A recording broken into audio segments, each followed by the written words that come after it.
Hello friends, চলো আজকে বাড়িতেই চিকেন স্যুপ বানানো যাক।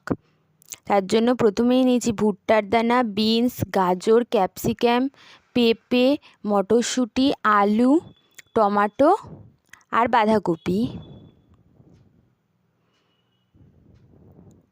এরপরে গ্যাসে একটা ডেচকি বসিয়ে তাতে সামান্য সাদা তেল দিচ্ছি গোটা গরম মশলা, গোলমরিচ আর তেজপাতা। এরপরে চিকেনগুলো দিয়ে জল দিয়ে ভালো করে সিদ্ধ করে নিচ্ছি। জলের পরিমাণটা এমন দেবে যাতে ওই জলেই আবার সবজিগুলোও সিদ্ধ করা যায়। তারপরে সিদ্ধ করা চিকেনগুলো এখানে আমি ভালো করে ছাড়িয়ে নিচ্ছি। তারপরে সবজিগুলো সামান্য নাড়াচাড়া করে ওই চিকেন সিদ্ধর জলটা দিয়ে দিচ্ছি পরিমাণ মতো লবণ।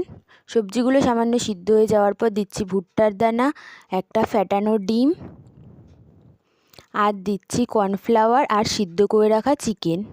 তারপরে নামিয়ে গোলমরিচ গুঁড়ো ছড়িয়ে নিলেই রেডি আমাদের চিকেন স্যুপ।